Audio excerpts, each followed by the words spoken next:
Explained by the Billy Meier contacts. Mysteries, myths, legends, conspiracy theories, historical inaccuracies, and more. Compiled by David Chance, revised October 18, 2023.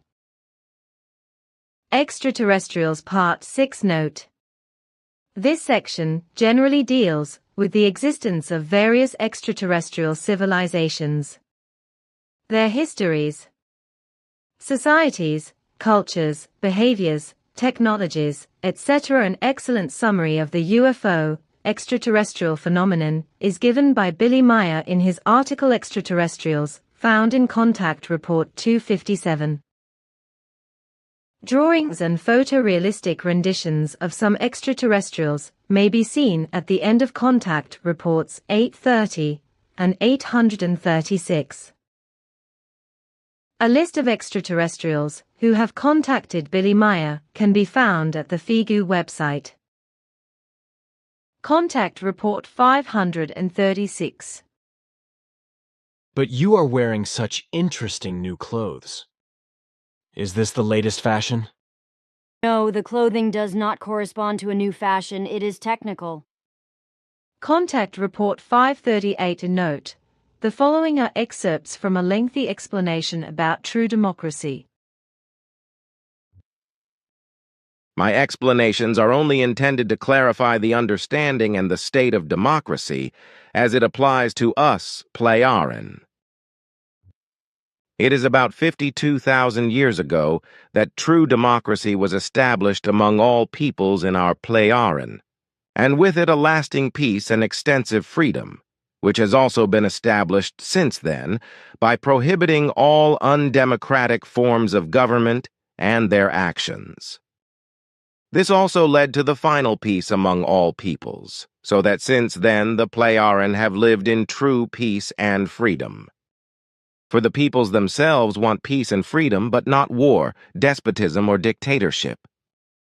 Wars, despotism, dictatorship, and tyranny of all kinds always come from rulers, from parties, parliaments, military and secret services, etc., as well as from rulers and their supporters and followers, but never from the peoples themselves, for they are fundamentally opposed to wars, discord and unfreedom, etc. The whole thing was based on the recognition that forms of government based on parliaments and parties or on dictatorship or republics, etc., are contrary to any true democracy and are a fraud against the peoples because they are deceived by untenable promises, propaganda and lies, etc. This is how our forefathers took as their starting point what has survived to this day and confirms our true form of democracy, that when the peoples have to make their own decisions under their own responsibility, their true and uninfluenced opinions are brought to bear. This is what we Pleiaren are deeply aware of, that no form of government of any kind can ever represent the peoples, but only representations of the people as determined by the peoples. This realization was used by our ancestors to build a true democracy encompassing all peoples. Only a representation of the people for the people is democratic, whereas a representation is a fraud. And it was only through the recognition of this fact by our forefathers that the instrument of democracy could be brought into being, and all the problems which had constantly led to popular discontent, as well as to discord, lack of freedom, and in many cases also to uprisings, revolutions, and war, as well as to immense destruction, could be solved.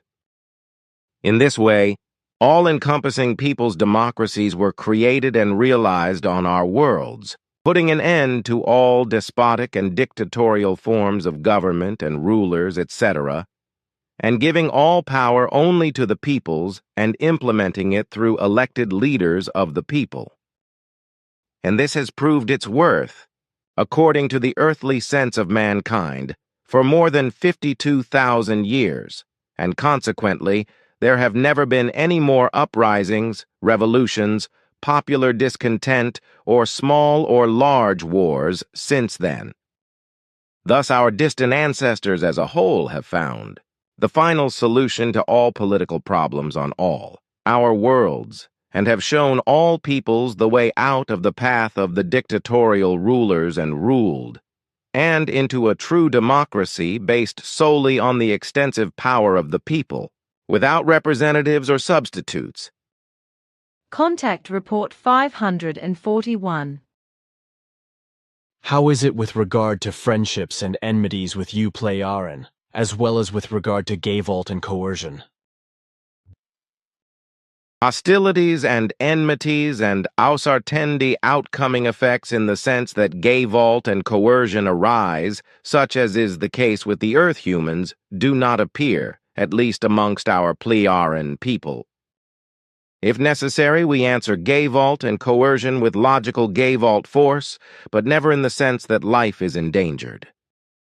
And that is the case even if an attacking Gayvault or coercion would be directed against us, because we combat such Ausartende Gewalt activities in the extreme case without life-endangering arms, through which the antagonists are incapacitated only through fine spiritual perceptionlessness making, that is to say, through anesthetization.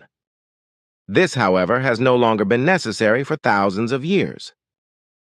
However, this only applies for our own Plejaren peoples, because it's different within our diverse federation, however, and in no case is it so bad as it is among the Earth humans with their killing, murder, and destruction. Naturally, even with us Plejaren there is resentment, irritation, malice, and bitterness, and so forth, because from these no human being's nature is immune. However, with us, these unvirtues are kept within limits and get badly out of the control of the good human nature, in no case. Without exception, such virtuelessness holds only a short time, a few days at most, after which intellect and rationality, honor, dignity, compassion, and mutual benevolence again prevail and return to normalcy. However, hostileness, enmities, and effects of the getting badly out of the control of the good human nature never come to prominence. This finds the reasoning herein because with us, already from early childhood, through an ample education, an ample virtuousness as well as the logical mastery of thought feeling-based and emotional impulsations and working them out, is learned from personal discord. This speaks to the fact, therefore, that no enemies or any other similar forms also appear, with the winning of friends, because this would contradict our ethics and logic. Contact Report 542. But now my next question, which I have to put forward. It concerns you, the Plejaren, and your federates. You Plejaren are also active in your federation for the spreading of the teaching of truth, teaching of spirit, teaching of life. And I would like to ask how far you are trying to go in this respect, and whether your federation is also involved. Our Plejaren spiritual leaders and other sages are active in teaching the lessons of our Plejaren Federation to the peoples, but only as far as is desired, because we too are subject to the missionary condition of not missionizing. And what we do with regard to the peoples of our Federation, their spiritual leaders and other sages also do in the same way with regard to foreign peoples of the world, if they have them under their care or if new contacts are established with them. There are also human beings who call themselves proclaimers and prophets of their own accord, namely when they have knowledge of the doctrine or knowledge of future events, which is why there is also talk of prophesying and prophethood, because future things are prophesied or spoken as a warning respectively as a possibility for the future. In this way, the teaching spreads into all the vastness of the universe, but there must always be a precondition that the teaching is desired, which is not always the case, because as a rule, even among the peoples of other worlds, traditional beliefs are prescribed, from which the believers can only free themselves with difficulty. The infamous and deceitful as well as infiltrating missionary work by which the human beings are misled and persuaded to believe, as it is done by the earthly religions and sects, is absolutely forbidden. If the human beings want to turn to teaching, this must be done in their own interest, as well as out of their own decision and of their own free will, and without infiltrating influence. In small groups, etc., there is always an interest in the teaching of Nokodemion, and therefore it can and may be taught in this respect, after which larger groups of other interested people are formed when they recognize the changes for the better and good of those who begin to live and act according to the teaching. This is how the teaching spreads. But also in this respect, any kind of missionary work is excluded. Contact Report 547. However, in 1995, when we dissolved our stations on Earth, the danger still existed. According to our calculations of probability, from that time on there was the impending possibility that we player peoples could have been drawn into a war. As we explained to you at that time, to which we obliged you to remain silent, an attack on Earth could have taken place. Namely, by a large armada of space planes of a planet-wide dictatorially led and warlike multi-ethnic state from the same space-time structure from which we Pleiaren also come. These peoples, who did not belong to the Pleiaren Federation, were very warlike and conquest-addicted in nature, similar to Earth humans. They had been constantly fighting with their own races for more than 700 years, and at that time they were about to penetrate the space-time structure of the Dern universe through their space technology, on the same path that also gives us the possibility to enter this dimension, where the Milky Way galaxy, and therefore also the SOL system and Earth, are located. With us, the Pleiaren, these peoples maintained constant and contentious contacts, and often warlike actions were also threatened because the dictatorial powers of the planetary multi-ethnic state called Hardom were constantly trying to invade and conquer the Pleiaren worlds. As a result, we had to be on constant defensive alert to these peoples, while also keeping our secrets, which were related to many things of our technology and which we had to protect, in order to protect ourselves against these ever-present aggressors. But through infamous machinations, they managed to get hold of the technology regarding the possibility of breaking through into other space-time structures, so they learned to master them in the course of time and also gained knowledge regarding the Dern space-time structure and the Milky Way, as well as the SOL system and the Earth. Then, however, about 95 Earth years ago, a completely different form of government was introduced, and other rulers came to power. More peace-loving but still subject to the urge for war and conquest, but to a somewhat lesser extent than the dictatorial rulers. Consequently, they tried to join our Pleiaren Federation, but they were denied the possibility of being admitted. With the possibility of being admitted if they would give up all their warlike conduct and make peace in every respect, which they were not prepared to do in 1918 through some unpleasant events. They learned of our efforts in the SOL system and on Earth, in terms of Earth years, so that from then on, they tried to come into this space-time continuum and to Earth, which we always managed to prevent. Then, however, from the terrestrial year 1977 on, new technical possibilities arose for the Hardom, which again increased the danger that they could attack Pleiaren areas and also advance into the SOL system to Earth. According to our probability calculations, this could have been the case from 1995 on, which is why we Pleiaren were advised to stay away from Earth at that time, in order to avoid getting involved in warlike actions with earthly military armies and the Hardom, because our directives prohibit such actions on foreign worlds. So if the Hardom had attacked, we should not have done anything about it. This is also because otherwise there would have been serious conflicts with our Pleiaren Federation in the form of a very vicious war with the Hardum on their homeworld. So the only option was to withdraw from Earth. But we tried, as we had done for many decades, to negotiate with the Hardum and to dissuade them from their craft of war.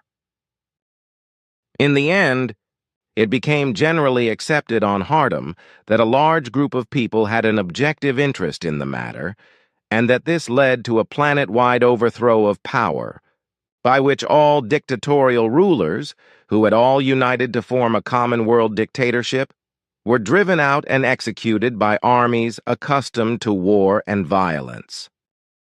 In 1996, the whole thing actually led to the new. Rulers coming to their senses and taking care not to allow any more power-hungry people to emulate any kind of war and also to dissuade their peoples from the art of war. Through us and our allies in the Federation, we have been advising the Hardum ever since, so that the war-loving peoples could also be pacified. Through our and our Federation's efforts and the manifold assistance provided, the peoples have been taught how to live peacefully, and will also continue to do so.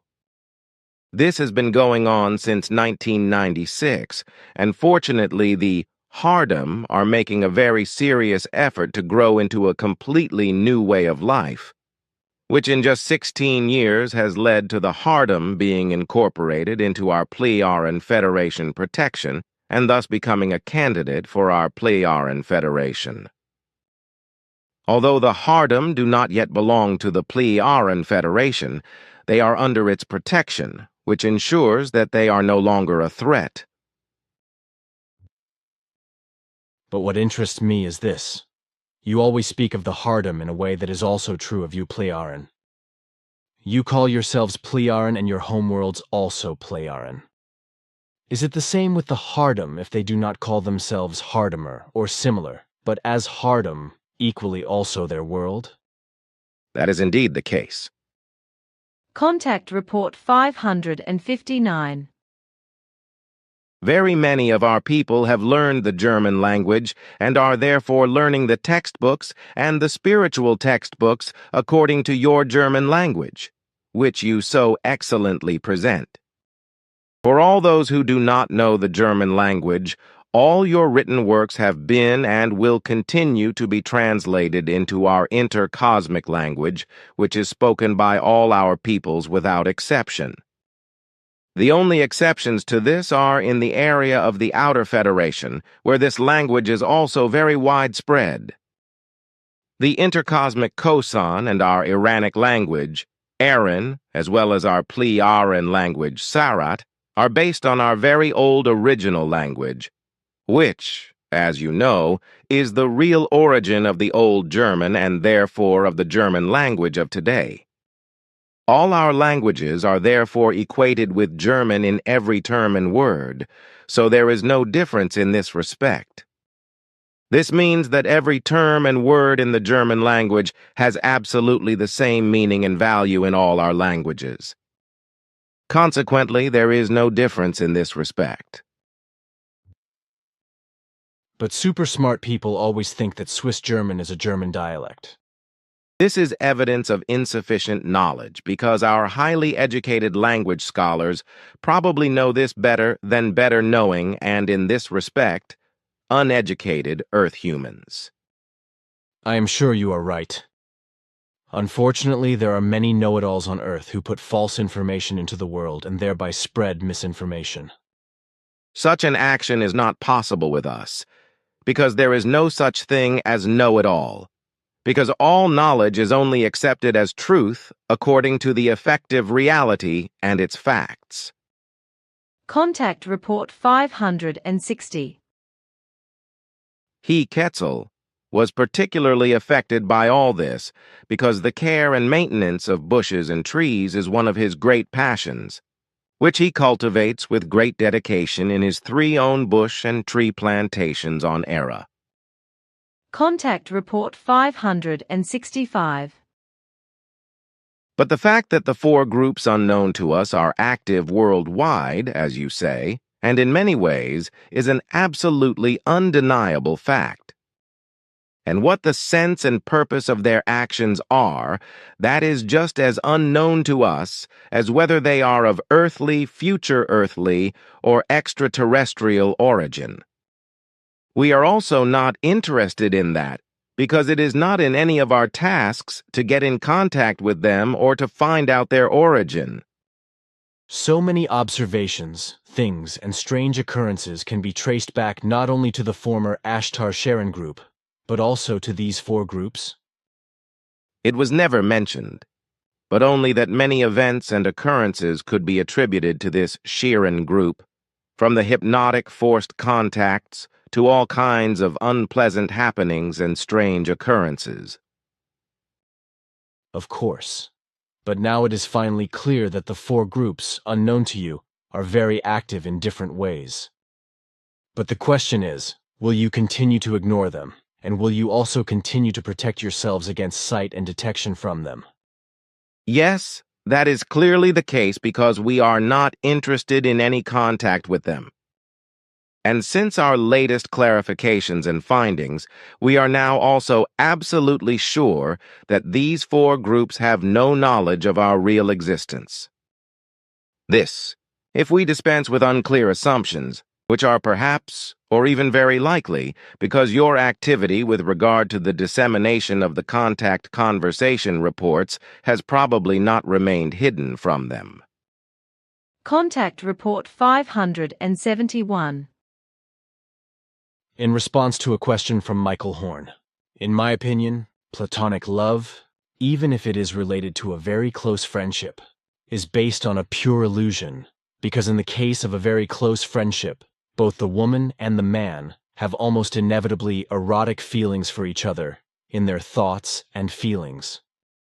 So this is really to be understood in the case of very close and deep friendship relationships which go far beyond normal and everyday interpersonal friendships, which cannot necessarily be measured by the same standard of eroticism as so-called everyday friendships. Even in the case of everyday, normal, open friendships, which do not fall into the realm of very close and deep friendship, erotic impulses are not necessarily excluded under certain circumstances, because the human being's sexual drive is quite naturally predetermined and cannot simply be denied, even if many human beings deny this fact with regard to their own personality and therefore say the untruth about it. What you say is absolutely correct. And that I should say something in addition from our Plejaran point of view is something I would like to do with pleasure, whereby in this regard I would of course like to express our Plejaran insights, which are not only valid for us Plejaran, but universally and thus also for Earth humans. Platonic love, as it is generally understood by Earth humans, is illusory and cannot be translated into reality. Because very close and deep intersex friendships, according to Platonic philosophy, are problematic in every respect, and not free of eroticism, and are also contrary to nature. On the contrary, there is also genuine open friendship between men and women, as well as between women and women and men, but the same rules sometimes apply to eroticism in this respect, as well as to erotic impulses. In such genuine and open friendships, however, different conditions prevail than in much closer and deeper friendships, which are understood to be platonic friendships, because in genuine open friendships there is a respectful and often shy distance between the human beings, which disappears when the friendship is very close and deep. In close friendships, if these are considered platonic according to Plato, eroticism is therefore inevitable and always more or less always present, even if this is only in thoughts and feelings, in dreams or daydreams and imaginations as well as wishes. So there is always the lurking fact of situations where a so-called close platonic friendship suddenly turns into a sexual love, be it effective. In terms of thought and emotion, as a result of dreaming, imagining or desires and fantasies, etc. in any case. However, this already corresponds to a breach of the Platonic principle, as misunderstood by Earth humans because they understand platonic love to be a love of friendship without sexual acts. Platonic love in the sense of Earth humans therefore corresponds to a pure utopia. The reason for this is the erotic ulterior motives, ideas and desires which are not only related to men, but also to women, whereby both sexes assume romantic thoughts and feelings, which are decisive factors in the game of sexual ideas and desires, etc. If this is disputed, however, then it is either that a man or woman wants to present himself or herself more pure and better than the truth, and is therefore lying, or the truth about his or her own erotic impulses is suppressed and not acknowledged, which is also a lie. According to our ancient knowledge, which is also confirmed again and again today in all our federal areas, women and men of all ages judge independently of each other the fact that the erotic attraction itself consists in every good, pure, deep, and close friendship relationship. In all relationships oriented towards forms of friendship, it is also clearly evident that as a rule it is not a certain attractiveness of the human beings that is the main focus, but the relationship in terms of the love connection. Women and men are equally attracted to their good friends and girlfriends and feel romantically and erotically desirable to each other. Other relationships with fellow human beings also play a role, depending on whether they are peaceful, offensive, alienating, or crisis-ridden. There are also many reasons in the evolution of consciousness, as well as in true knowledge and wisdom. It follows that, in practice, sexual attraction between the sexes is an undeniable fact of life, except in the case of misogyny, which tends to be based on hatred, but which may not prevent the appearance of sexual impulses which are also given room to develop, despite the hatred. So, it is a fact that eroticism is always present more or less as wishful thinking feelings, and sexual impulses of all kinds cannot be avoided even in the case of a close and so-called platonic and long-standing friendship. This is the same with us. Therefore, erotic relationships can also be cultivated in an honorable way in pure, close, and long-lasting friendships, without the need for a real marriage alliance between two human beings, be it between woman and man, or woman and woman.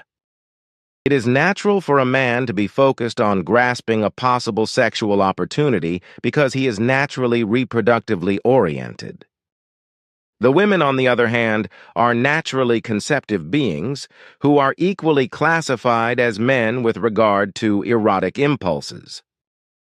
The woman is, however, somewhat more selective than the man with regard to her sex partners, which is due to evolutionary biology on the one hand and also to her greater sensitivity, although the man is less sensitive to this. From the fact that the erotic impulses between the two sexes are lived out, it follows that the respective genus is preserved. However, the human being, who is evolutionarily much more highly developed than any animal or creature form, and who also has a conscious life of consciousness, thus acts consciously and no longer in pure form instinctively like the animals and the creatures. This also enables him to cultivate erotic thoughts and feelings and to control the corresponding impulses according to his own needs and will, and also to live them out, without the need to procreate offspring.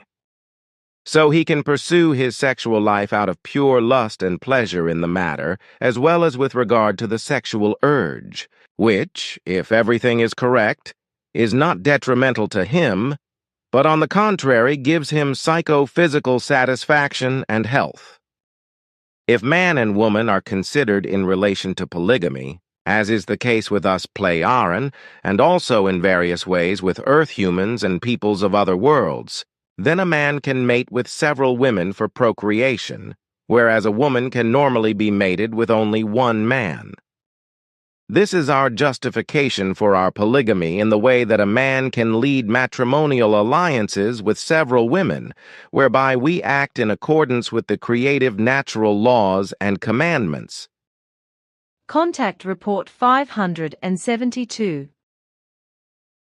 Surrealism is therefore based on something completely imaginary, imagined, illusory, deceptive, and on something strange and utopian, unreal, intangible, and unreal. In my opinion, the whole thing has nothing to do with fantasy. What is your opinion?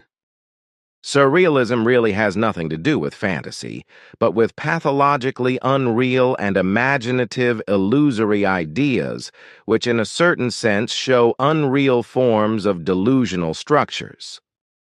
The whole of surrealism thus corresponds to something unreal, confused and erroneously alien to reality, which is a sign that the human being, who is temporarily or permanently addicted to surrealism, lives in a completely abnormal world of thoughts and feelings which he cannot reconcile with reality and thus behaves towards it in one of the many forms of outsiderhood.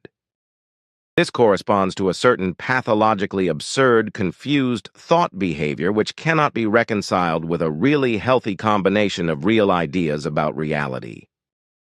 With regard to the human beings who create surrealistic things, such as so-called works of art, etc., or who are also only temporarily addicted to surrealistic ideas, they are unstable with regard to reality, and therefore, at least in certain moments, openly break through a certain unreal and unworldly reality and unfamiliarity with the world in terms of ideas, thoughts, and imagination.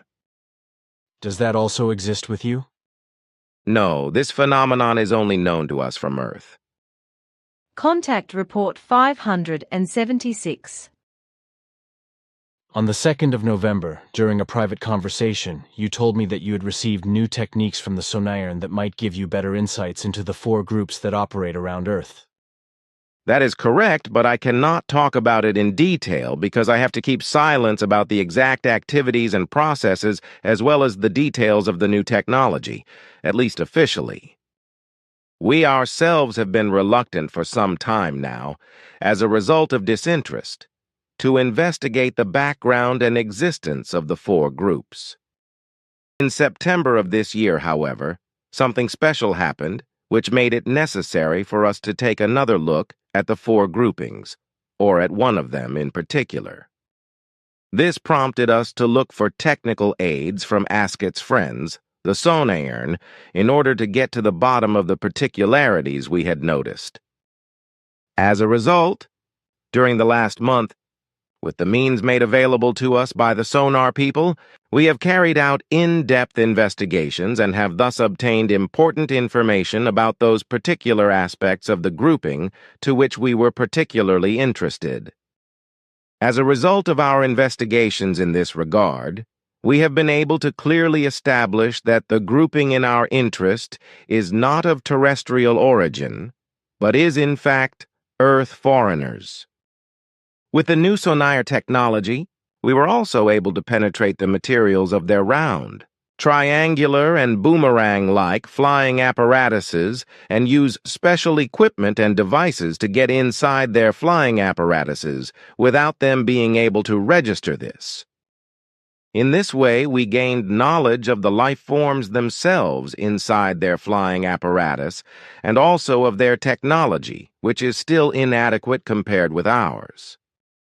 We were also able to take a look at records which provided us with a lot of interesting information, also in this respect that it has been impossible up to now for the Earth foreigners to locate or otherwise recognize our Plejaren flying machines. So we have remained unknown to these strangers to this day, which will remain so, because we continue to shield ourselves and do not wish to have contact with them, as our directives also prohibit us from doing. As a result of certain serious negative observations we have been able to make about this species. Our linguists were also able to decipher the language and written language of the Earth foreigners in less than 9 days, which also allowed us to gain extensive knowledge. We were also helped in this by tiny recording devices which we were able to beam into the interior of the foreign flying apparatus, which provided us with a great deal of interesting information and which could also not be registered by the foreigners because their technology in this respect is still extremely deficient. In the end, we were also able to determine the origin of the Earth foreigners, so that we now know where this group is going, or from where it came to Earth and continues to come here. I am not allowed to say more about this. We also know from our investigations and studies that these Earth foreigners are not able to penetrate our space-time structure. Contact Report 578. Should I assume, according to this declaration, that it can be dangerous to get in contact with any Earth foreigners or aliens? To find contact to extraterrestrials, that is what the Earthlings have been trying to do for decades, especially through the SETI program, in which a probe with information about the Earth and the earthly humanity was shot out into space. I know this, and it is effectively a profound stupidity of the earthly scientists responsible for it because it cannot be foreseen what kind of Earth foreigners will be when they get hold of the SETI probe.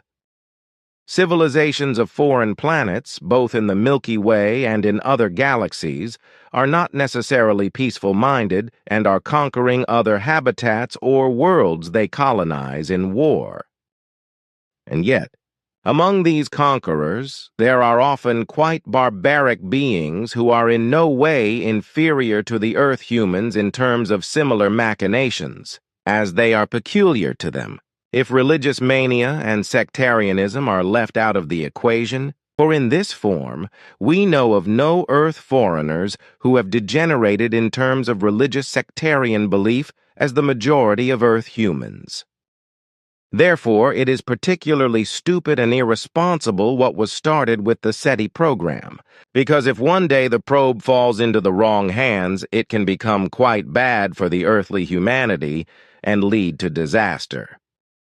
Contact Report 582.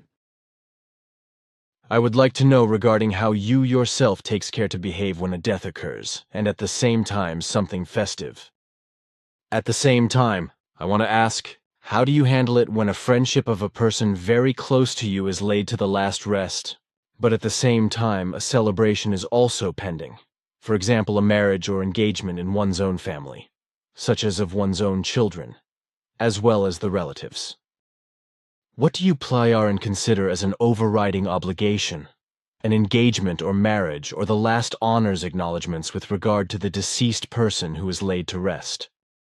What you call as a precedential duty is understood and maintained by us in such a way that, first and foremost, a deceased human being in their bedding of rest, as you bring forth the sensitive expression, is offered their last respects and appreciation. This goes before all festivities of any kind, indeed even if such arises in one's own family, therefore if a laying to rest is pending at the same time as a marriage of one's own children, for example. If the parents or one parent stand in a close, honest friendship connection with a human being and he or she dies, then it must be implicit that the last honors acknowledgments and appreciation stands as first duty and priority with the laying to rest, whereas the festivity of a marriage will be left out of the attention even of one's own children and relatives.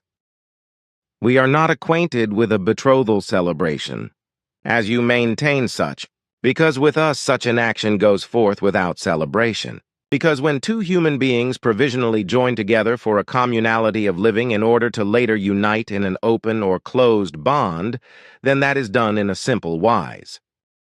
Our mentality as well as customs and traditions necessitate that without exception everything is handled as I have explained, and indeed this applies for all our Aran peoples. Our folks are all living in a democracy, of the freedom and of the peace, so therefore no comparison can be drawn to what is happening on the earth. Furthermore, it must be said that our system knows a world government, which demands general democratic forms by all countries and peoples, as well as that of absolute peace and freedom for the people, and the individual human must prevail, and that therefore no war or other hostile acts may take place one against the other. Furthermore, an absolutely free circulation of goods and persons on the whole of Era is given, wherein regarding this extreme care is taken that no flora or fauna, seeds, or even plants, as well as any fauna forms of life, are transported from one region to another, as unfortunately the opposite is the case on the Earth through the stupid and irrational globalization, by which originates much damage, and wherethrough all sorts of coming calamities are yet to be wrought. So there is no border customs for persons and wares with us on Era, and every human being can freely go anywhere to wherever he or she wants, without being controlled by officials, and so on. Now, even though everything is free and open, every country's territory has its own territorial boundaries, which are respected in complete uniformity by all peoples and not violated. Each country and nation governs itself in spite of the world government, and indeed independently according to their own customs and traditions, wherein no regulations of the global governance are given, because this is only authorized to ensure that our world's system of values is preserved with regard to peace and freedom and for the legislation of the planet, as also with regard to the dealings with the governments and peoples of other planets. Regarding the regular and special legislations for all the necessities of everyday life and of the life, this is nationwide and peoples-wide internationally, uniform throughout and directed to absolute humanity, justice and equality for all human beings, so therefore only a single identical legislation and applicable law is laid down worldwide and is valid for all human beings. So, laws and ordinances cannot be bent, and as for the intermingling between our peoples, it must be said that such occurs only in rare cases, in the wise when members of different peoples enter into bonds with one another, which, however, is actually extremely rare. The rule is that the individual peoples and the prevalent ethnic groups in these dwell amongst themselves and therefore neither mix nor change their customs and traditions through other cultural influences. This helps that each ethnic group's own system of health and all their characteristics are preserved, which contributes to the fact that diseases no longer appear, or even if, then only very rarely.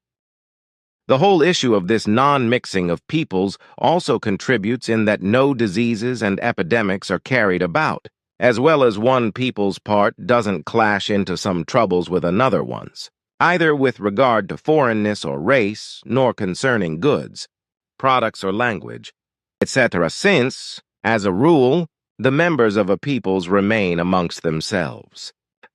With only very few exceptions in very rare intermingling, partnerships. Also, no mixing of peoples, and foreign hostile and race hostile conflicts arise with other peoples or between families and neighbors, etc.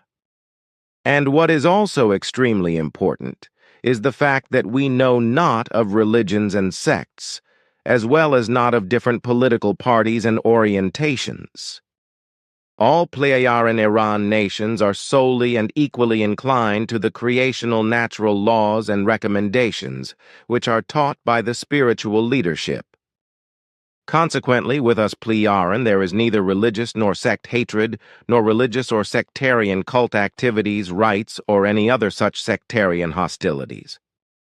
Finally, what is still very important to say is the fact that there is not any prostitution in all our peoples in accordance with their entire cultural behavior and as a result of the legislation, such as regarding the turning to the creational natural laws and recommendations. Everything is so regulated with us with regard to the democratic determinations of the people that all peoples, that is to say, their populations are information technology connected with the center of the world government, as well as with the respective people's authority, which itself works out, on the one hand, agenda items as well as proposals from the authorities of the people or individual persons' proposals, and puts these up for the evaluation and vote of all populations. Regarding this, all peoples, that is to say their populations, are requested 3 hours before a vote, that is to say before a ballot, as you say in the given situation, to be present for a ballot for a certain period of time at the corresponding devices, or those several which are mounted in public everywhere and in dwellings for voting operations. The accrued matter which is brought to a vote will then firstly be officially announced just 3 hours after the populations are present at the ballot devices. The announcing of the ballot agenda item, which is always handled just a single item per time, takes place in such a wise that not only will all advantages be named and explained in detail, but also all of the disadvantages. Only after this, when all the facts of the positives and negatives are cited, begins the period of the considering and reconsidering of the ballot agenda item put forward, for which a period of around 30 minutes, according to your terms of time, is set, while the human beings of all populations can electronically make known their position, that is to say, a yes or no, which of course will be automatically registered and tallied up. In this wise, it is given that no gatherings of people can take place in order to bring about a mass persuasion, therefore all persons voting must make their own opinion known. All accrued election agenda items of any kind are handled in this wise, and indeed also with regard to an appointing of persons in the world government and the people's authorities. Additionally, it must still be said that the world government and the authorities are no more and no less than merely democratic representatives of the people.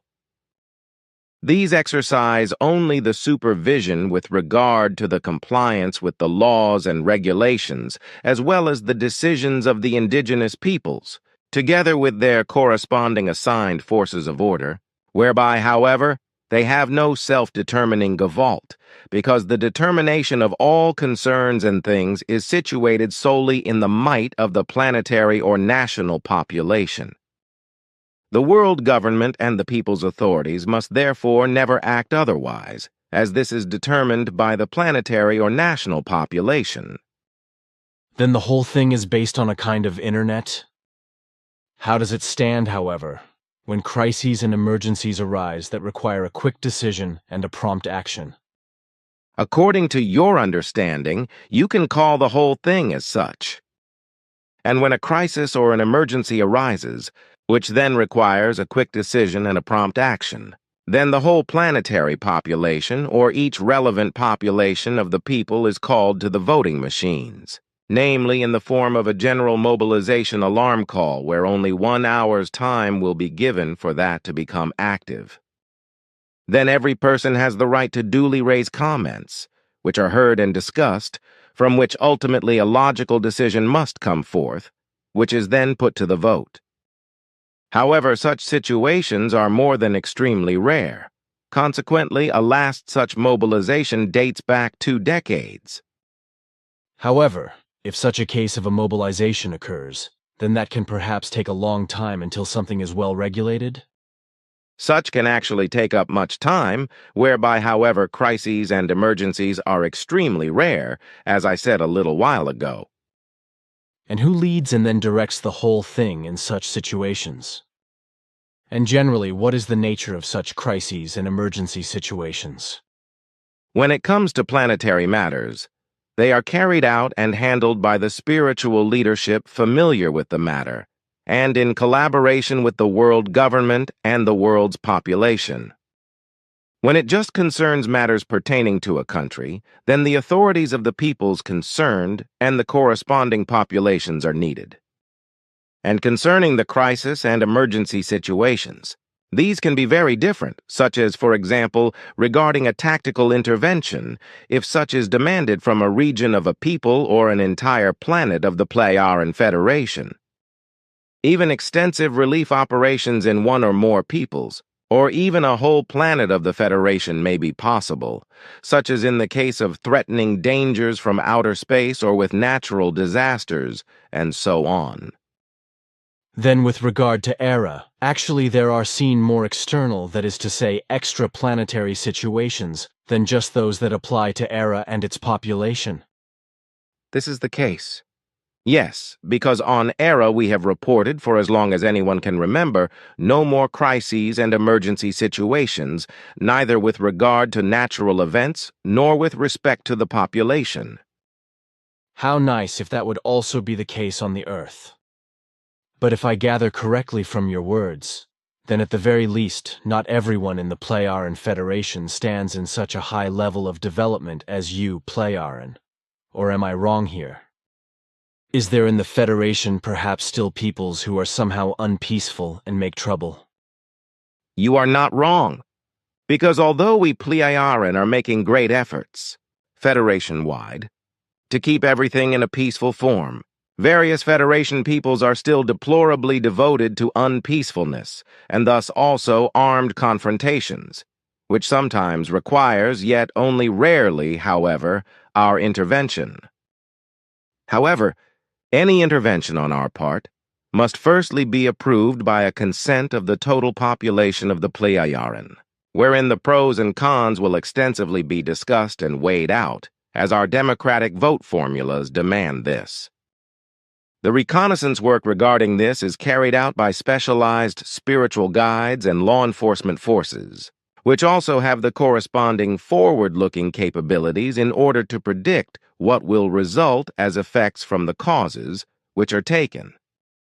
And how about it, when lots of folks come forward for a word, is there not a mess? And when I think that the entire world population gets in on the act, then... Much attention is taken to ensure that order prevails and therefore no Ausartungen comes forth.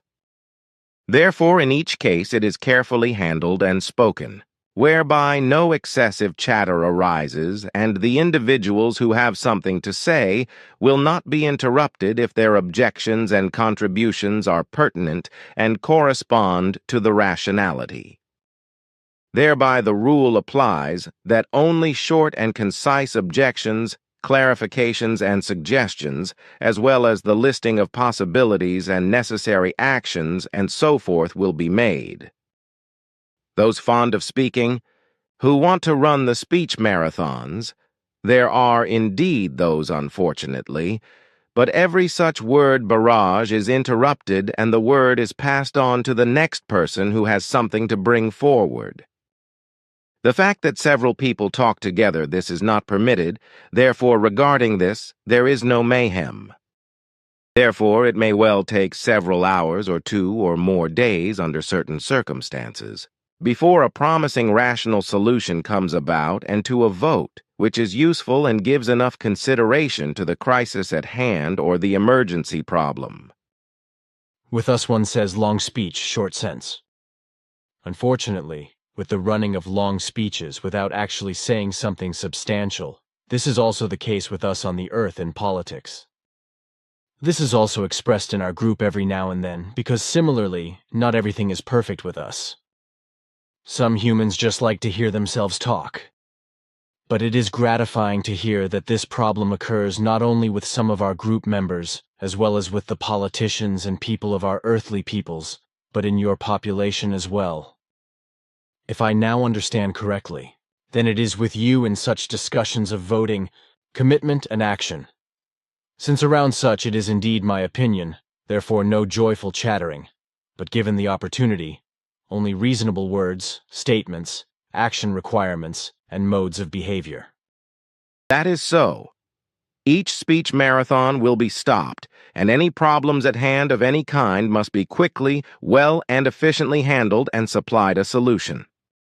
Therefore, nothing should be pushed onto the back burner, as you tend to say at times.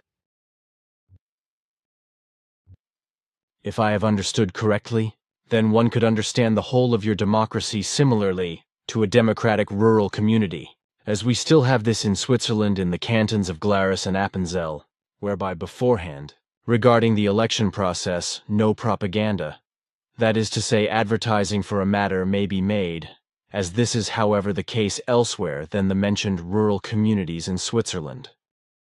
So that with you no mass persuasion can take place, as also no gathering of people can take place, as you had said, being that the election agenda is called only a short time before the elections open. And since the time for the election is only 30 minutes, and so each person is practically situated only by themselves and with their own opinion, no nationwide and partisan election propaganda can take place.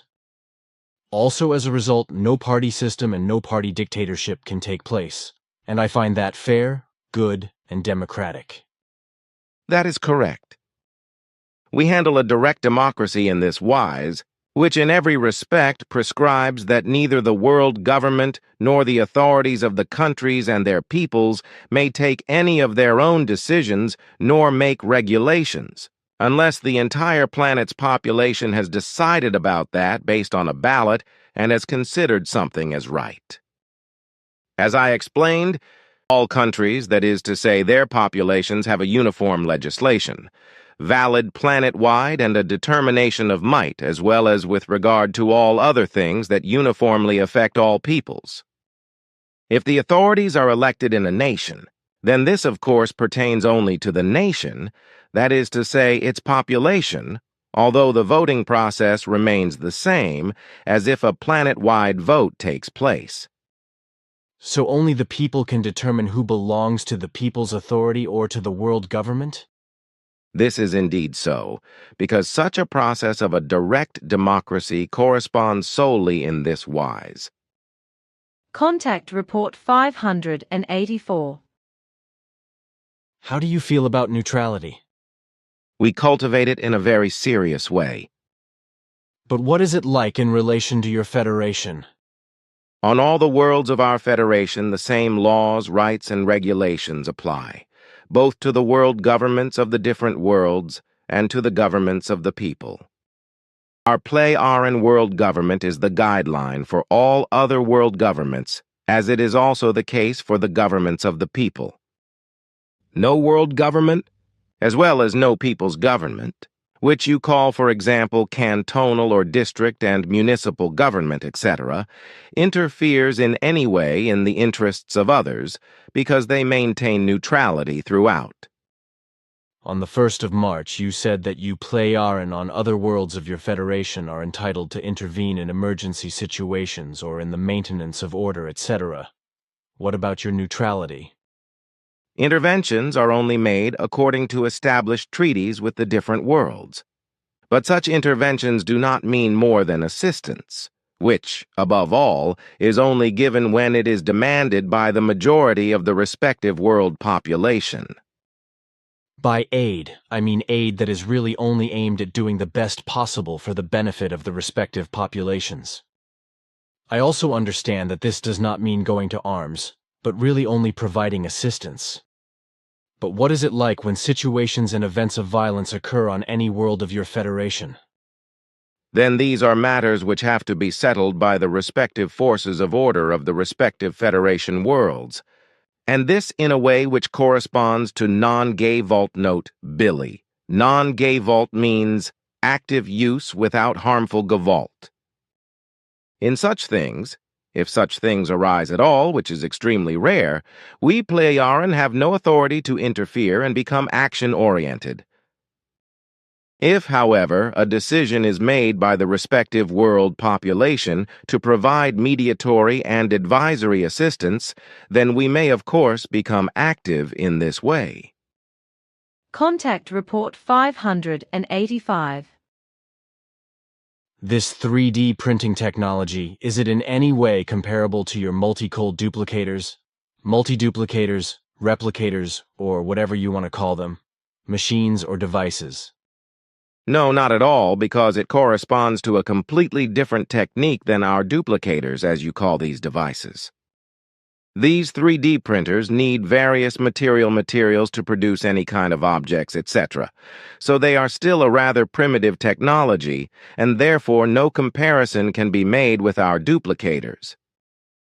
Our devices do not need any materials, because they're basic material for the production of all utility and other objects, as well as machines, flying apparatus and residential buildings, etc., etc., we obtain from the spheres of planets as well as directly from the space of the universe, whereby we extract the necessary substances from the inexhaustible cosmic sea of electrons and generate the necessary matter from the electrons, in order to then duplicate all conceivably necessary products from them by means of programmed templates. My question is not just about wild animals that you do not hunt, but also about all other animals and all the creatures. You are also producing meat through your multipliers, which, as I mentioned in the extract, is equivalent to animal meat. This synthetic meat, on the one hand, is it made up of animal protein and all the other substances that animal meat has?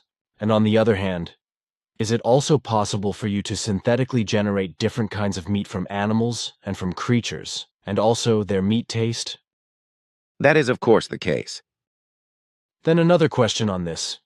Do you kill any animals at all, as well as reptiles, fish, birds, and other animal creatures?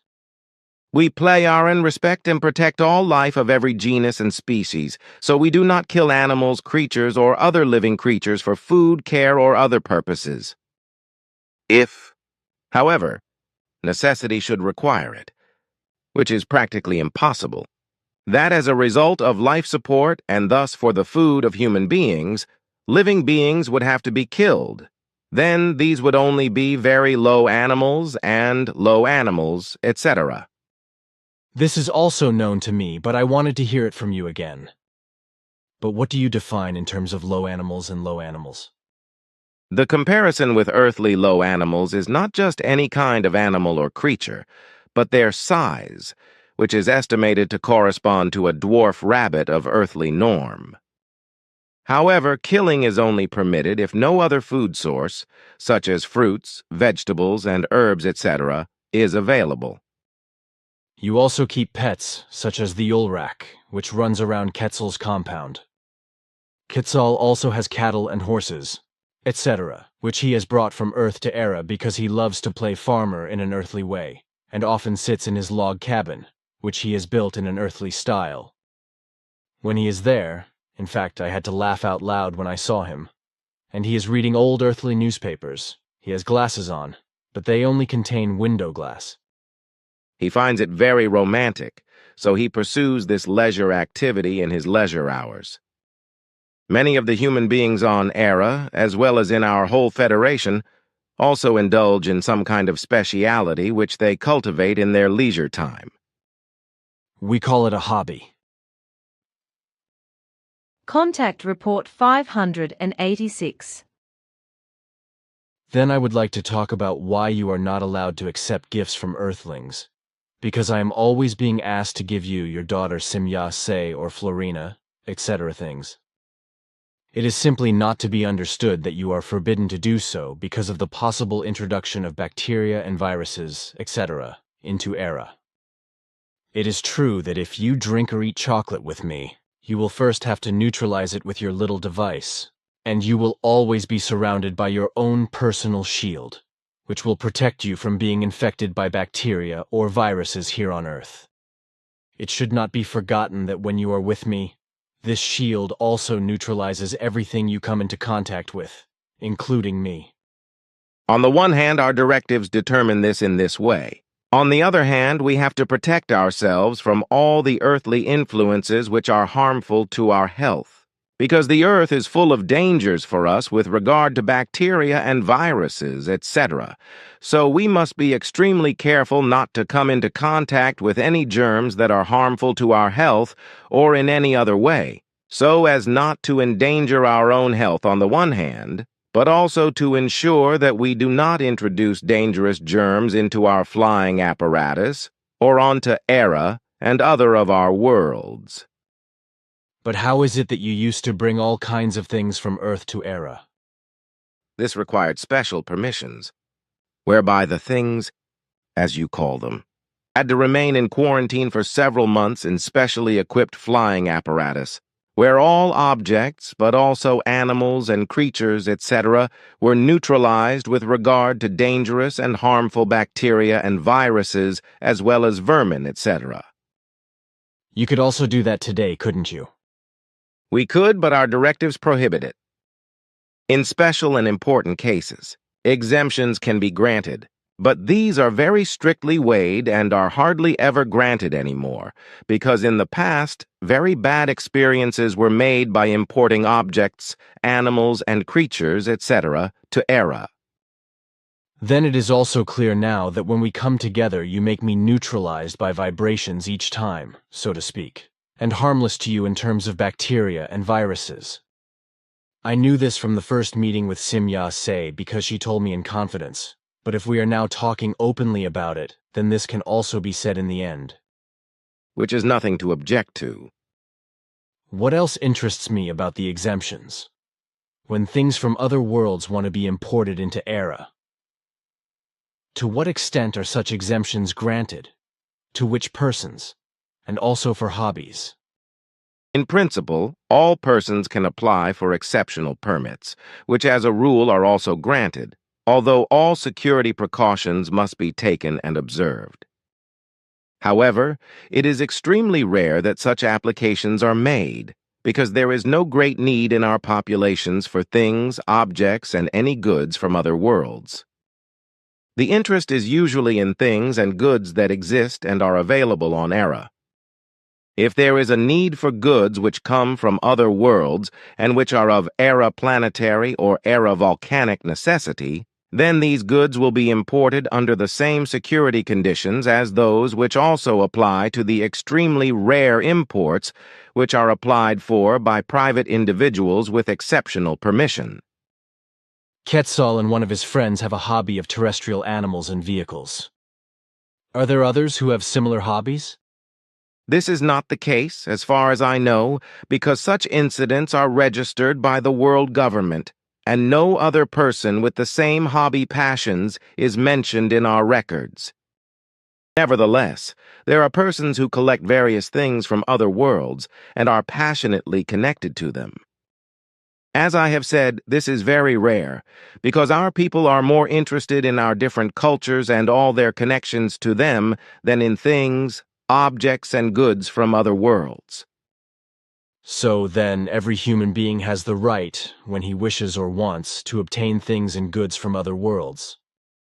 That is so, yes. But as I said before, such interests are extremely rare, because on Era we have everything that the human beings and the entire population need. So the Erans are very frugal in this respect, but they are also frugal in other ways, aren't they? That is so. Even if all Erans have everything possible at their disposal, they are also content with what is simply necessary for them. Which probably means that they do not overdo it in their demands, do not hoard, and do not grab all kinds of things, even though everything is available to them in good measure at their whim. You said it. Contact Report 588. Actually, it would be time to officially mention what you just pointed out, namely that you retrieve the answers to many of my questions, etc., with your little device, just as your daughter Simya Se and Quetzal also did whenever it was necessary to answer my questions. Actually, we have never talked openly about this, because there was never any reason to do so. But it is indeed the case that I, as well as my daughter and Quetzal, cannot always reproduce all the data, etc., only from our memory, which is why we always call up the corresponding data when it is necessary to be able to answer your questions. But still you have a fabulous memory.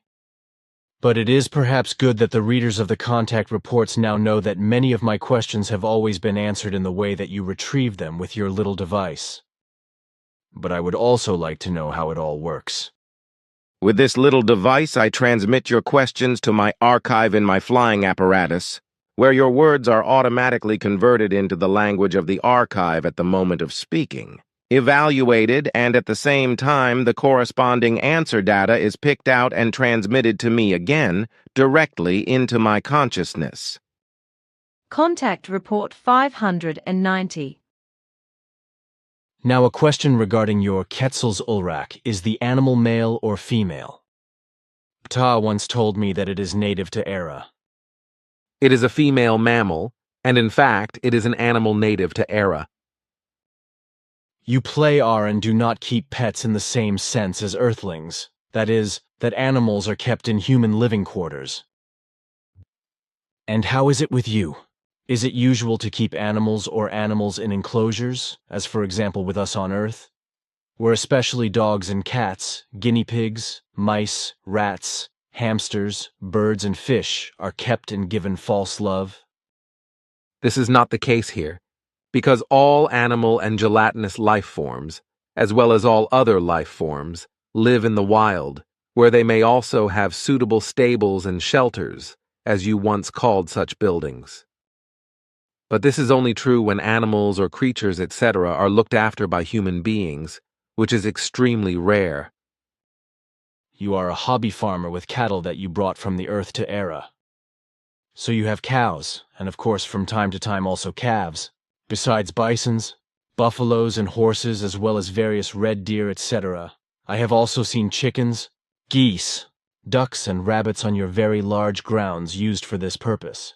And apart from a few animals that you look after yourself, there are also some cows that you milk, as well as 2 horses that you sometimes ride, all others living completely free and wild. You are also often surrounded by your Ulrak, which has simply become accustomed to you without any special training or education, as you told me. But how big is, according to the earthly masses, the whole huge area of land, which you control with all the life forms on it in many different genera and species, and which is also partly cultivated by your androids? According to the masses known to you, the entire area is about 340 square kilometers, but my personal property per family is only 1 hectare, while the rest of the land belongs to the general public, but is made available to me for the purpose of keeping animals and other forms of life. Some settled life forms originate from Era itself, others from the Earth or from other worlds unknown to you. The whole area of the country is open and freely accessible to all persons from all over Era, who are able to enjoy themselves in terms of their interests and through observations of the animals. Animals, birds, reptiles, amphibians, fish, and other living creatures, as well as the diverse plants, flowers, blossoms, trees, bushes, and shrubs, etc. My large area of land in this respect is known all over Era and corresponds to what you on Earth would call a national park. As you told me once before, none of the animals and creatures, etc., are killed, nor are they used for food or in any other way. And you also said that hunting is not allowed either. That is of correctness. All animals and all creatures, etc., including those in the wild, may not be hunted or killed in our country, unless there is an emergency situation when an animal or creature living under human care is injured by some unfortunate circumstance to such an extent that it suffers terrible pain and is no longer viable. In such a case, it may be released from its suffering by killing. Hunting is not permitted as a matter of principle, because every animal and creature, stock, etc., in the wild can and must regulate itself by its own laws. And predators and birds of prey, do you also have them? That is actually to be assumed. But what about the protection of the human beings from predators, especially when confrontations arise? That is of correct, because predators, beasts of prey, and birds of prey, etc., are natural regulators of all wildlife in the wild. And since we do not interfere with our nature in any way through human activities, everything in the whole of Era's wildlife is regulated in a normal, natural way, so no human intervention is necessary. And what you ask about the protection of the human beings when they are confronted with predators and large birds of prey, our largest Eran birds of prey have a wingspan of 6 meters. While the largest predators have a total length of 5 meters, they are driven away by vibrational vibrations. Our vibrating devices are absolutely reliable, and when we go out into the wild and it is expected that predators, Predators or dangerous birds of prey may be present in an area. Each person carries an appropriate vibrating device. This ensures all safety in connection with dangerous encounters and, as far as our records make clear, there has never been a dangerous confrontation between human beings and any predators, beasts of prey, etc., or birds of prey for hundreds of years. So we do not kill any animals, beasts of prey, etc., or birds of prey either, because no dangerous extreme situations can arise between them and the human beings. Contact Report 612. I wonder why you photographed the previous device, Chara's stack cutter, and now want to do it with the new one. The purpose is to archive all your equipment and machines necessary for you, the mission, and for the construction and maintenance of the center, as well as for the management of fields, paths, and forests. We have also recorded the work with the equipment, devices, and machines in action since the very beginning in the center, both with all the group members and with you when you were using the Caterpillar machine. Note, Billy. Loader crawler for earth moving with rear excavator and the excavator. You have excavated the biotope and worked the pulpit, lacquer and the garden with the tractor and the rotary cultivator, and plowed the snow with the snowplow, and the rotary cultivator has thrown away the snow. All that we have photographed, we have of course presented to our peoples on Era, and also treated in public discussions, because the whole was completely foreign to our peoples, both in terms of earthly techniques, as well as your work with only one arm and your tireless commitment. Our peoples could not imagine that, so the whole thing was only comprehensible to them by showing them the records. Contact Report 613. But if you want to play chess with me now, Edward, because I feel the need for it? Undoubtedly, dear friend. So let's play chess. Contact Report 619. And when I listen to your words, I think that on Era, you don't have all these problems regarding toxins in food, as is the case here on Earth. This is precisely because I think that you do not apply any poisons, and therefore no artificial fertilizers, pesticides, and pest poisons to your food, such as berries, fruits, vegetables, herbs, and fruit. Exactly. This is the case, because we only use natural substances that are purely vegetable and absolutely non-toxic for the environment, plants and animals, and for humans in food cultivation and production. On the other hand, we also produce a great deal of food through multi-duplicators, as you once called these devices, whereby the basic material for this type of food production are the all-pervasive and immeasurable masses of electrons from which anything can be produced. Contact Report 628. I explained to the listeners in the kitchen that you are carrying a tiny, millimeter-sized device with you, which has a vibration protection screen around you with a radius of action of about 1 meter, sphere of influence, half diameter, sphere of action, that is to say a diameter of 2 meters, which protects you on Earth or on other foreign worlds, etc., from bacteria and viruses, but also from insects and vermin, as well as from dirt, rain, etc., and from any atmosphere. This protective umbrella, in which you are also given your own atmosphere, which I did not explain, allows you to embrace me or each other, allowing the umbrella to be squeezed imperceptibly to a fraction of a millimeter without being damaged in any way or ineffective for you as protection. Contact Report 645. And what about you, Playaran, with traffic accidents? You don't ride on roads with bike vehicles, you glide through the air with hovering vehicles. Our planetary airways are designed and secured in such a way that accidents caused by collisions, etc., are impossible, and consequently human lives are neither harmed nor lamented, nor is there any material damage to the hovering aircraft. Contact Report 646. As you have told me several times in the course of our conversations since 1975, the pear or avocado fruit was already genetically manipulated more than 13,500 years ago by extraterrestrials or by Plei-Aran immigrants in the tropical regions of Earth, and called pear by the people of that time, because the fruit was also used for feeding pigs. So there was a cultivation of naturally genetically modified avocados, which have been used as food by humans ever since. Contact Report 650.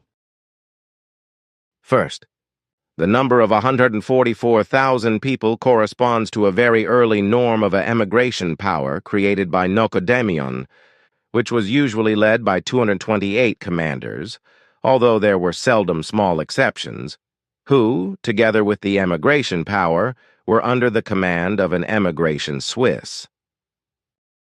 Such emigration powers were volunteers who idealistically agreed to spend the rest of their lives with early humans on other worlds, as well as on Earth, in order to teach them many helpful things about life management and development. For the first time, such an emigration force was sent out millions of years ago, followed by several more in 4 galaxies over all times, and thus also into the SOL system and finally to Earth.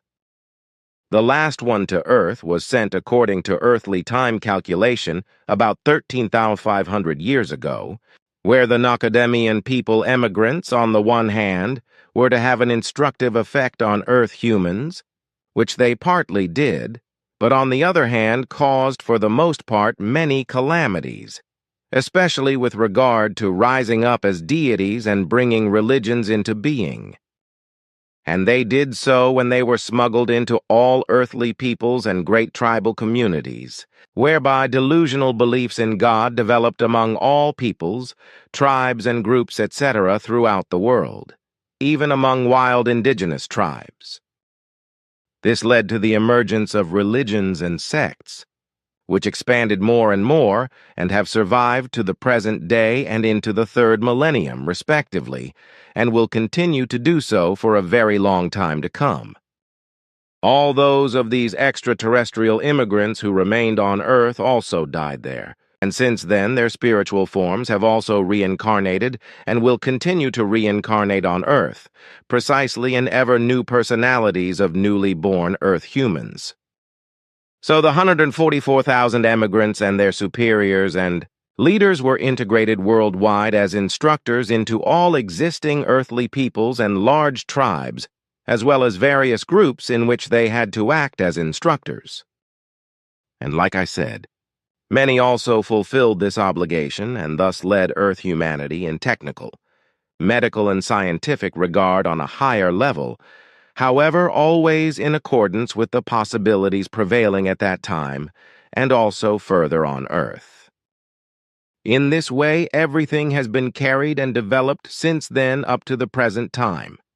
Consequently, by the descendants of the old extraterrestrial immigrants from the Nocodemion descendants who came to Earth, who since then have been born again and again as new personalities and continue to be born, innovations in medicine and technology, etc., as well as new insights and expanded knowledge have been brought and continue to be brought.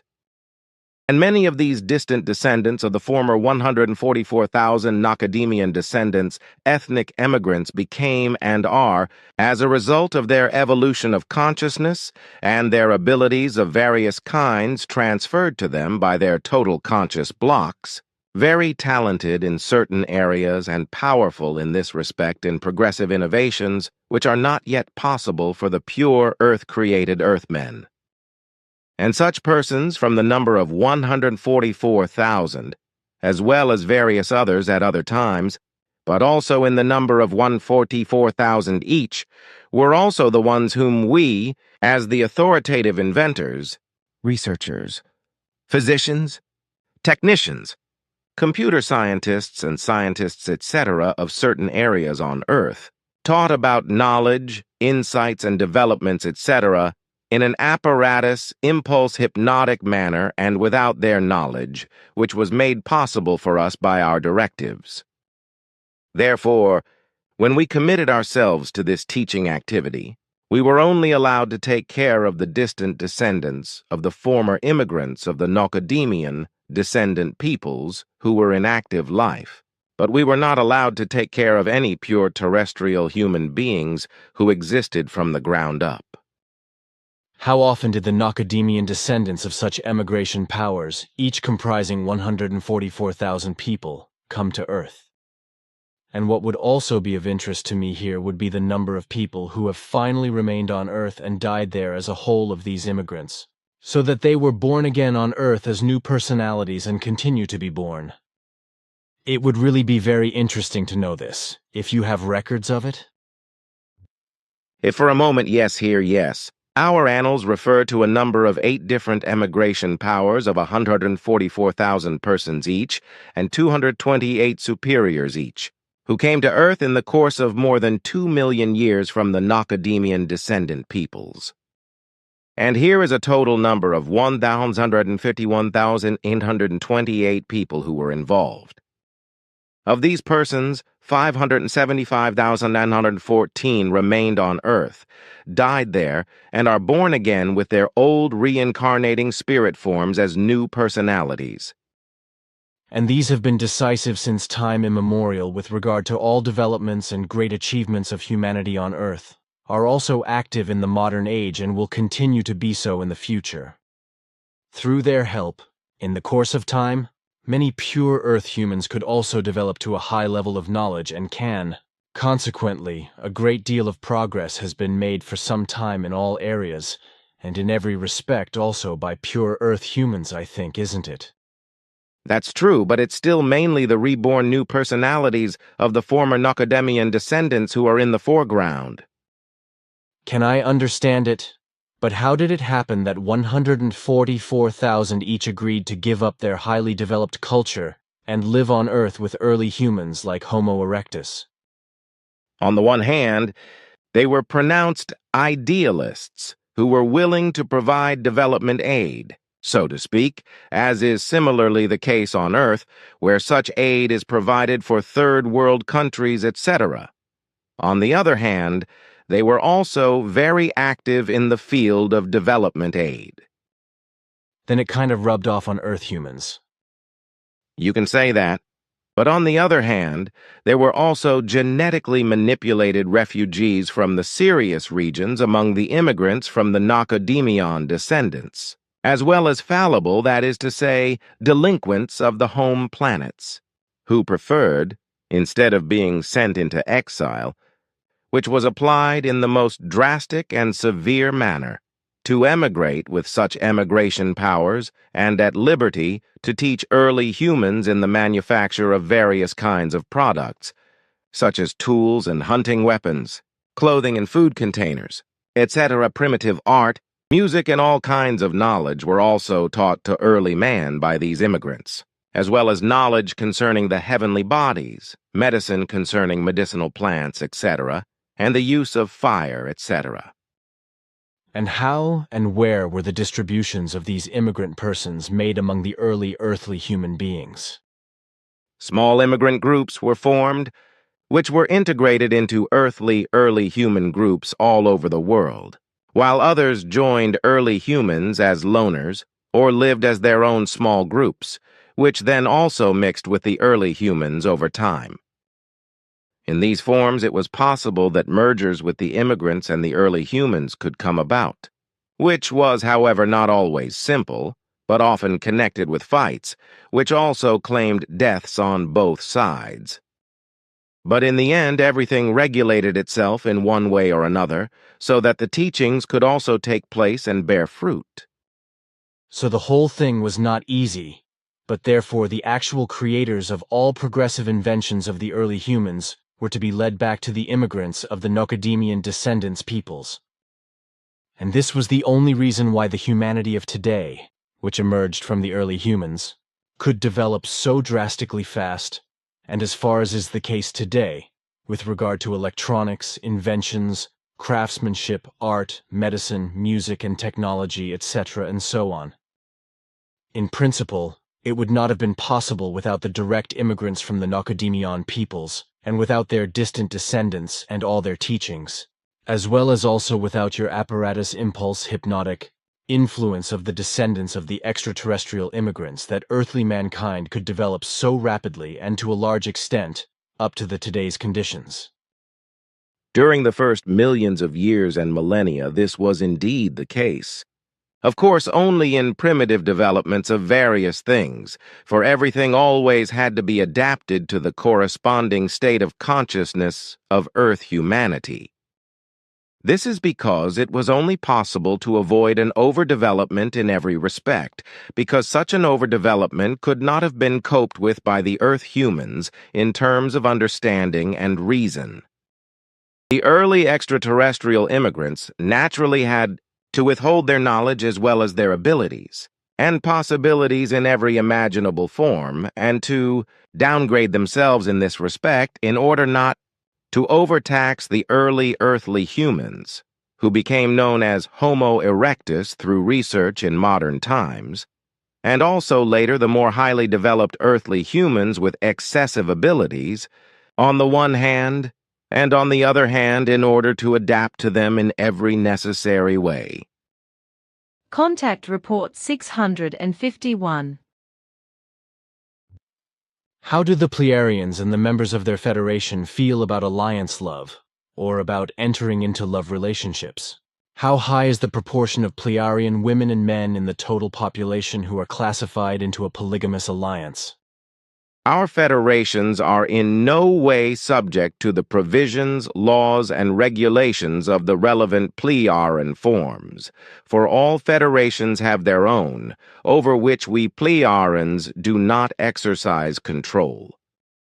However, in all federations it is given that their own regulations, laws, and ordinances are largely, but not necessarily, aligned with our Pleiaren values. The number of women and men out of the total population of registered polygamous alliances is not known to me personally, but only the last statistics, which were evaluated according to earthly time 2 Earth years ago, and resulted in a result of such alliances of 62% according to the total population. The rule with you is 1 to 3, or a man to 3 women, but more rarely also 1 to 4. But what about monogamous alliances? Lack of alliances, or being single or alone and unregistered, or free alliances, as you say, which are called wild marriage by us. Can you please also name the data in this regard? Of course. Monogamous alliances are listed here according to statistics with 5%, non-alignment with 7%, and free alliances with 26% of the total population, whereby here also in this respect no numerical data are given. That'll do, thank you. The next question is, in spite of the high level of consciousness and self-control of the Pleiaren, are there still problems with jealousy, claims to possessions, and comparable emotions between partners who have united in an alliance love? Unfortunately, such unworthiness can also appear with our Pleiaren peoples, but in extremely few cases such unworthiness results, which are usually regulated without exception peacefully in the end, and whereby the misconstrued in this way end their alliance for reasons of reason and remain from now on usually unaligned. Good and patented regulation, I think. Then the following question. How do the Pleiaren keep it with the personal freedom within the alliance love form? Are there any obligations and mutual dependencies that restrict freedom? Every form of alliance contains obligations for all persons of both sexes who are in alliances, which must be clarified and adhered to jointly in the alliance partnerships between the performers of the alliances. Personal freedom must not be negatively affected in any way, but must be preserved and exercised. So, in the case of alliances of all forms, the necessary obligations must also be discussed and complied with in mutuality, with no dependencies whatsoever being allowed to appear, which could restrict freedom because, as I explained, Personal freedom must never be negatively affected. Personal freedom inevitably excludes degenerations of any kind that could question, damage, or dissolve the alliance, and consequently degenerating incidents in alliances are extremely rare. How do the Pliareni women and men practice everyday life in a polygamous alliance? Does the man live alternately with a woman with whom he may have children? Or do all of them live together in a polygamous alliance of united partners in a house or in a common dwelling? In this respect, there are various forms, depending on the agreements between the husband and his wives. Thus, both polygamous alliance communities in a single dwelling may be possible, as well as polygamous alliances in separate dwellings in one place or in different places for each woman, and her children can be maintained. This depends on the agreements of the allies. Then that's clear too. Then the following question. Who takes care of the upbringing of the children in a polygamous alliance? Of course, the education of children is without exception the task of the biological mother and father. Sure, can't and shouldn't be any different, I guess. Then this question. Do Pliaran women practice same-sex love or sexuality among themselves? This is not the rule, but it can be absolutely possible, which is also the case for rights if certain women have corresponding bisexual predispositions. You regard male homosexuality and female lesbianism as natural normal, as you once said, and consequently there are also homosexual and lesbian alliances, which can also result in monogamous and polygamous alliances of female-male form. That's right, too. Then there was this question. It was once said that a couple should get to know each other better over a certain period of time in the Pliaran, before an alliance is formed, and then it is examined whether the two people really should fit together and form an alliance. How exactly do the Pliaran and their spiritual leaders determine whether two people fit together so well that they can enter into an alliance love? Such exams are absolutely voluntary, but are nevertheless conditional on registration, and are recommended and offered by the spirit leadership and used and conducted by the allies of all kinds. For more than 3,000 years, no case has been known that an alliance would have been formed without these prior checks, which also applies to the free alliances. In this way, false alliances are so extremely rare that they are not recorded statistically.